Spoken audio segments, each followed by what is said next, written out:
Hi everybody, and welcome to the orientation video for the practicum. I'm going to walk you through a few things real quick. If you have any questions after viewing this video, then by all means please reach out. I'm happy to email with you, preferably within the course. That's the easiest way for you to get in touch with me, or I can set up a Zoom call with you, whatever works best for you. It's very important for attendance purposes. Please make sure that you submit your signed student contract by this week, no later than 5 p.m. on Wednesday. And the way that you'll submit your signed student contract is you'll go to the top of the page and you'll click on Assessments, then click on Assignments, and it'll be the first assignment at the top of the page. It says right there, Signed Student Contract. So the next thing that we're going to take a look at is the essential course documents. When you click on that, you'll see that the course calendar is there, the syllabus is there, and the practicum website is there as well. So anytime you have a question about when something is due, there's your calendar. Anytime you have a question about number of hours that you need to commit to your practicum, you can find it on the practicum website. So let's take a closer look at the course calendar. So the practicum is a little bit different than the other courses that you've taken in the program. The biggest difference is that you are a whole lot more on your own than you are in the other classes. So it's very important that you check the course calendar because there are due dates for certain items at certain times. So please make sure that you look over this very, very carefully. And if you'll look at September 24th, that's the week of September 18th through the 24th, your first portfolio audit is due on that date. That's where you'll submit a portfolio checklist, which I'll show you how to get to in a minute, and you'll kind of show me what you've done. I'll take that and look at it compared to your portfolio, and I'll either say, good job, carry on, or, make sure that you do this and this and this. So the first one of those is on September 24th. The second portfolio audit is on Sunday, October 22nd, and the final one is on Sunday, November the 19th. The other thing I want to draw your attention to here on week 15, November 27th through the 29th, we have our tentative dates for the virtual capstone presentation. I say tentative because I need to talk to Dr. Hodges, who's going to be teaching the iTech practicum. We usually have those presentations on the same night. So I will check with him and I'll have you definite dates by the end of the first week of class. But go ahead for now and pencil those dates in on your calendar. So moving on from essential course documents, next you have the link to take you to the student contract for you to sign and submit.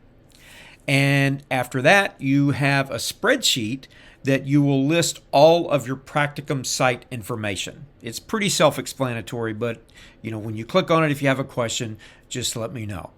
Underneath that, you'll have a link to click on where you will post your ePortfolio URL.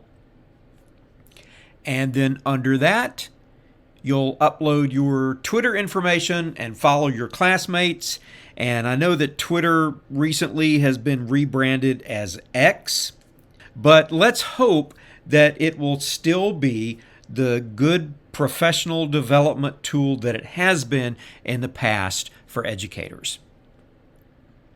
So underneath that, you have the School Library Media Practicum Portfolio Checklist. That's where you'll go to download a copy of that. And again, I've got your 3 audit dates listed up there. You'll download this once and you'll submit it 3 times. Okay, I've got those under assignments. So you will continue to add to it each time. You don't have to, start from scratch, all 3 times. Next, there is a list of school librarian interview questions. You will be interviewing each of the 3 media specialists that you'll be working with during the practicum. And this is a list of questions here. I want to go over a couple of things, though, about this.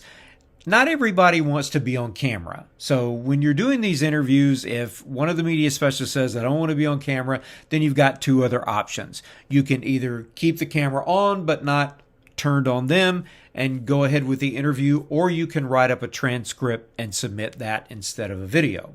Okay? Either one of those will work just fine. But hopefully everybody's going to want to be on camera. Okay, and these questions are just guidelines. Okay, so feel free to add any that you have yourself. All right, then underneath that, I've got a link to the Georgia DOE School Library Media Program, GLMA, crosswalk evaluation rubric. Those are just some things that will be helpful to you as you enter into the world of being a school library media specialist. And then down here, I've got some sample activities. And I've got 3 students from last semester that did an excellent job on putting together their e-portfolio and their blog.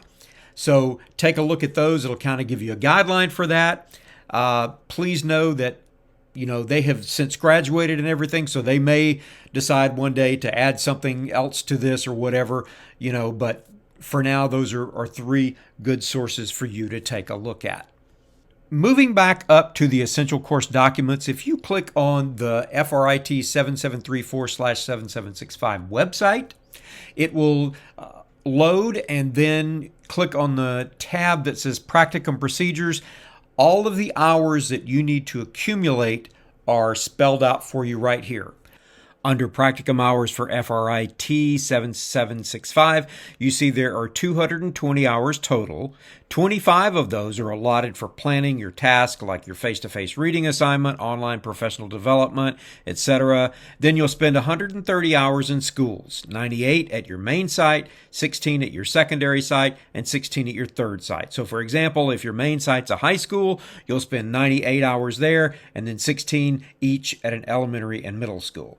Then the final 65 hours are already awarded to you by having completed your key assessments in your previous 3 classes. That's FRIT 7231, you did instructional design. In 7331, you did the strategic management plan. And in 7235, you did an online learning module. So make sure you have copies of those that you can upload to your e-portfolio. And then the final thing I want to talk to you about is the Georgia Educational Technology Conference, or GAETC. It will be held November 1st through the 3rd in Atlanta. If you have not satisfied your obligation for attending a conference, this is a perfect one for you to try and attend if you are able to. I will be set up there in one of the presentation rooms, and we'll have a Georgia Southern meet and greet. So you can come and hear about our new computer science endorsement. You will have an opportunity to pick up some swag, and I will be there to meet you face to face, and we'll have an opportunity to chat and see each other in person. So if you're going to GAETC, check the list of sessions in the program for the date and time. Okay, that's pretty much it. Watch this video, look over the course syllabus, the calendar, and the course website. And if you have any questions, please don't hesitate to reach out. You know how to get in touch with me. Fastest way is to email me within the course with any questions that you may have. Okay? And I hope that you and your families are all healthy and well. I hope you've had a wonderful summer, and I look forward to working with all of you. Take care. Bye-bye.